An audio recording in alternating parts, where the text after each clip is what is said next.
సభకు నమస్కారం.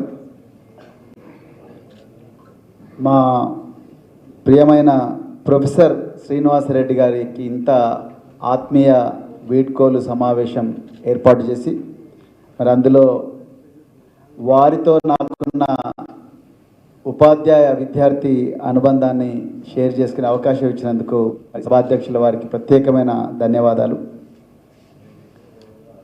1984వ సంవత్సరంలో మొట్టమొదటిసారి హైదరాబాదు మహానగరానికి వచ్చి ఆంధ్రప్రదేశ్ అగ్రికల్చర్ యూనివర్సిటీలో వెటర్నరీ కాలేజీలో జాయిన్ అయ్యి మరి తెలుగు మీడియంలో చదువుకొని ఇంగ్లీష్ మీడియంలో ఉండే అత్యంత కష్టమైన ప్రొఫెషనల్ కోర్సులో మేమైతే పారిపోయినాం యూనివర్సిటీ నుంచి. కానీ మళ్ళీ ఆనాడు పరిస్థితులు మరి ఊర్లలో బాగాలేక మళ్ళీ యూనివర్సిటీలోకి వచ్చి చదువుకునే రోజుల్లో మరి మాకు 4వ సంవత్సరంలో ప్రొఫెసర్ శ్రీనివాసరెడ్డి గారు మీట్ సైన్స్ అండ్ టెక్నాలజీ కోర్సుకు ప్రొఫెసర్గా వచ్చారు. మరి సార్కు గుర్తుండాలి, చాలా మంచి ప్రొఫెసర్. మేమందరం కూడా చాలా కష్టపడి చదువుకునే వాళ్ళం. కాకపోతే భవిష్యత్తు ఏ విధంగా ఉండబోతున్నది, మరి వెటర్నరీ సైన్సెస్ అంటే అయ్యో అందరూ చాలామంది కూడా మెడిసిన్ రాక వెటర్నరీ సైన్స్కి వచ్చేవాళ్ళు.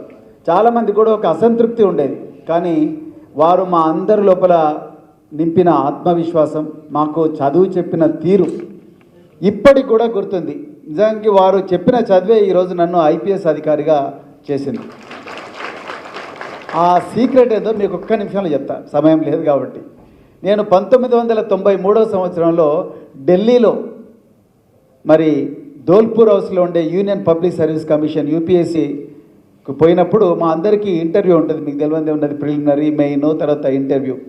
1993లో నాకు ఇంటర్వ్యూ వచ్చినప్పుడు నాకు అడిగిన మొట్టమొదటి క్వశ్చన్, ఆ ఇంటర్వ్యూ బోర్డు చైర్మన్ వచ్చేసి మిస్టర్ చట్వాల్, భారత రాయబారి, ఆయన భారతదేశానికి రాయబారిగా మారి రిటైర్ అయ్యాడు. ఆయన నాకు అడిగిన మొట్టమొదటి question meat science and technology మీదనే అడిగాడు.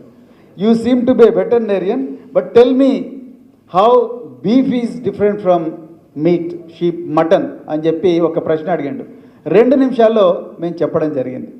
మా అదృష్టం బాగుండి మళ్ళీ 1994లో కూడా ఆయన్నే బోర్డు చైర్మన్, మళ్ళీ నేను అక్కడికి ఇంటర్వ్యూకి పోవడం, దాంట్లో ఆయన మళ్ళీ మీట్ సైన్స్ అండ్ టెక్నాలజీ మీదనే ప్రశ్న అడగడం. అప్పుడు నాకు 186 మార్కులు వచ్చినాయి, 250కి నాకు ఐపీఎస్ వచ్చింది. సో ఆ విధంగా అంటే ఒక ఉపాధ్యాయుడు చదువు చెప్పినప్పుడు 10 సంవత్సరాలైనా 20 సంవత్సరాలైనా 30 సంవత్సరాలైనా ఆ చెప్పిన చదువు అనేది మన మస్తిష్కంలో చివరి క్షణం దాకా కూర్చున్నప్పుడే ఉపాధ్యాయుడు అనే వ్యక్తి సక్సెస్ఫుల్.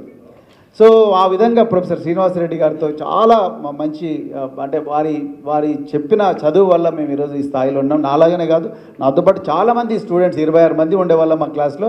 26 మంది కూడా జీవితంలో అమెరికాలో ఉన్నారు, ఆస్ట్రేలియాలో ఉన్నారు, లండన్లో ఉన్నారు. అందరు కూడా చాలా బాగా బతుకుతూ ఉన్నారు.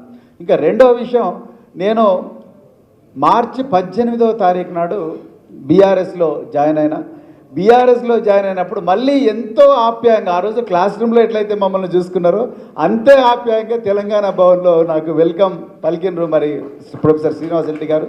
వారి ప్రేమను నేను మర్చిపోలేను. అదేవిధంగా వారు మరి అమెరికా పోతున్న సందర్భంలో మరి రావుల చంద్రశేఖర్ రెడ్డి గారు ఈ ఆఫీస్కి అంతా క్యూరేటర్గా ఉండి మమ్మల్ని అందరినీ కూడా రెగ్యులర్గా గైడ్ చేస్తున్నారు. మరి శ్రీనివాసరెడ్డి గారు ఎంత గొప్ప సర్వీస్ అందించారో అంతే గొప్ప సర్వీసెస్ మరి రావుల చంద్రశేఖర్ రెడ్డి గారు కూడా అందిస్తారని చెప్పి మరి ఆశిస్తూ, మరి సార్ మీరు ఎక్కడ ఉన్నా కూడా ఆరోగ్యంగా ఉండాలి. I wish the best life for you sir, wherever you are. Thank you very much. జై తెలంగాణ.